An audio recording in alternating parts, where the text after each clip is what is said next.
जय जगन्नाथ। आमे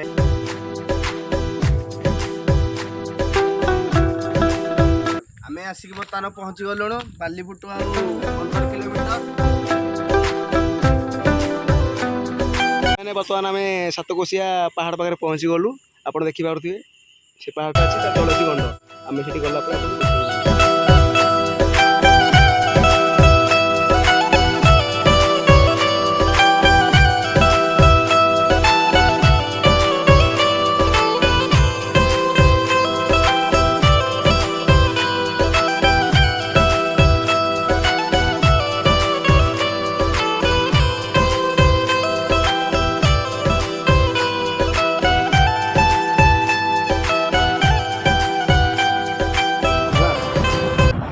बर्तमान आसिक बालीपुटु रे पहुँची गलु।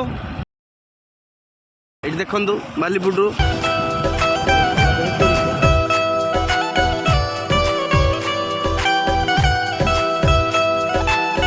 यहाँ हूँ सातकोशिया रोड को जावाक रास्ता। बालीपुटु रोड रु आसिले सातकोशिया रोड को जावाक एटा रास्ता। आम गेट छाड़ देके आसिले एपटे देख ये हला व्यू सातकोशिया गंड ये हला देखु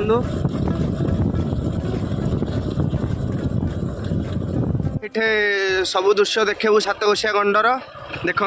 बर्तमान आम जा पहुँचले आपन को सब देखा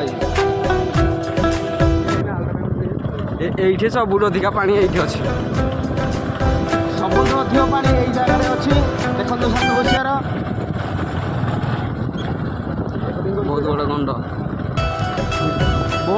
हूँ यही जगह देखो केते पानी कुंभीर थी भी भय अच्छी ये जगह देखो।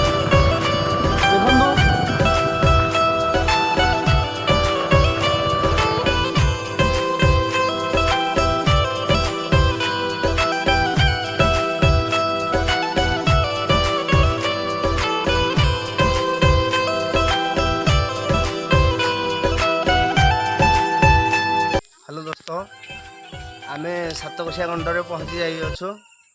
आमर सातकोशिया गंडटा हूँ कटक जिलार बड़म्बा नरसिंहपुर ब्लॉक अनुष्ठित 30-35 किलोमीटर भितर को आम सातकोशिया गंड देखा। कटक जिलार लास्ट सर्वाधिक माने ओडिशा जिलार जो कहती बड़ गंड भितर बोले सातकोशिया गंड बर्तमान ये देखु कैमेरा मानू कह देखु भल कि ये हूँ बड़म्बा नरसिंहपुर कटक जिलार ओडिशार पूरा बड़ आमर नुआ वर्ष भी लोक मैंने ये आसती भोजी भात करती पार्टी फाटी भी बनाती लोक मैंने ये जगह देखु। ये सातकोशिया गंड कुंभीर मानकर भी भय जगह थाए ये आपण आसतु देखु केतळे भी पानी की जीवा बोली चेष्टा करंतु न।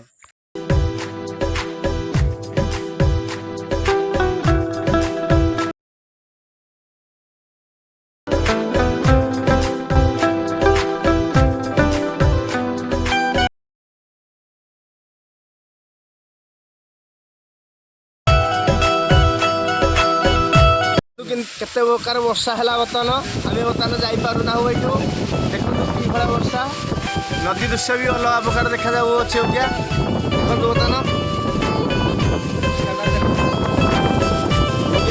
उपभोग करूँ नदीर उपभोग करूँ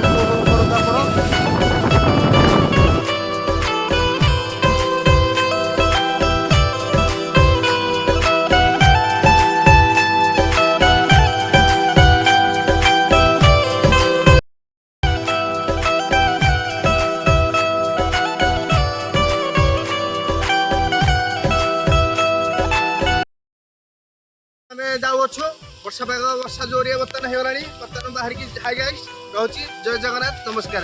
वीडियो को चैनल को सब्सक्राइब करंतु कमेंट करंतु शेयर करंतु बहुत मस्त जय हिंद।